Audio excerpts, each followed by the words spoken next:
பஞ்சாப் மற்றும் சென்னை அணிகளுக்கு இடையேயான போட்டியில் பஞ்சாப் அணி 18 ரன்கள் வித்தியாசத்தில் வெற்றி பெற்றுள்ளது. தொடர்ச்சியாக 4 போட்டிகளில் தோல்வியை தழுவியுள்ளது சிஎஸ்கே அணி. இந்த போட்டியிலாவது வெற்றியை சிஎஸ்கே பெறும் என்று எதிர்பார்த்திருந்த ரசிகர்களுக்கு ஏமாற்றமே மிஞ்சியது.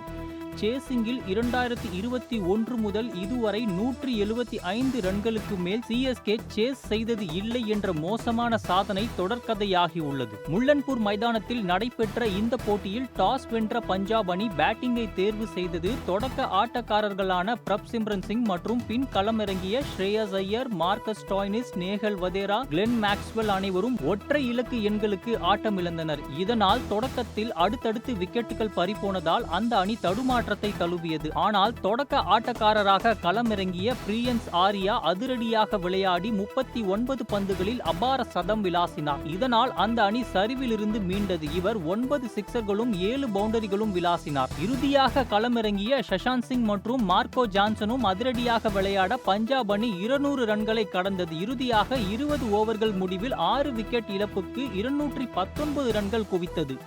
இந்த போட்டியில் பஞ்சாப் பேட்டர்கள் 5 பேர் ஒற்றை இலக்கு எண்களுக்கு ஆட்டமிழந்தனர். ஆனால் வெறும் 3 வீரர்கள் மட்டுமே அதிரடியாக விளையாடி இந்த 219 என்ற ஸ்கோரை அணிக்கு பெற்றுக் கொடுத்திருக்கின்றனர். இதில் 2 பேர் அன்கேப்டு பிளேயர்ஸ் என்பதும் குறிப்பிடத்தக்கது. சிஎஸ்கே பவுலர்ஸை பொறுத்தவரை கலீல் அகமது மற்றும் அஸ்வின் தலா 2 விக்கெட்டுகளை வீழ்த்தினார்கள். முகேஷ் சௌத்ரி மற்றும் நூர் அகமது தலா 1 விக்கெட்டுகளை வீழ்த்தினார்கள்.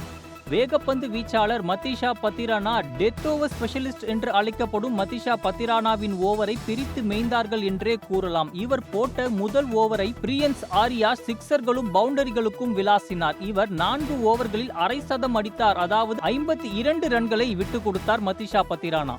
இதனை அடுத்து கடினமான இலக்கை நோக்கி களமிறங்கிய சிஎஸ்கே தொடக்க ஆட்டக்காரர்களான கான்வே மற்றும் ரச்சின் ரவீந்திரா நிதானமான ஒரு தொடக்கத்தை சிஎஸ்கே அணிக்கு கொடுத்தனர்.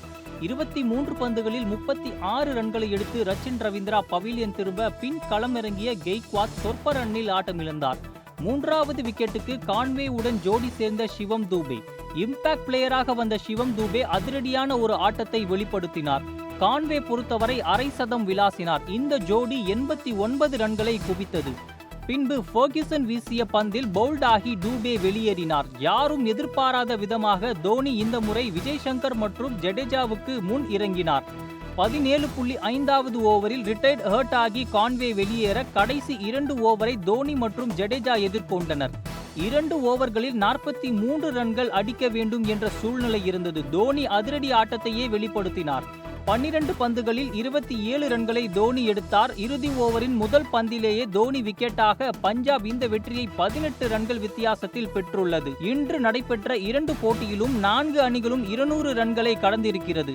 புள்ளி பட்டியலை பொறுத்தவரை 5வது இடத்தில் இருந்த பஞ்சாப் கிங்ஸ் அணி தற்போது 4ஆம் இடத்திற்கு முன்னேறி உள்ளது.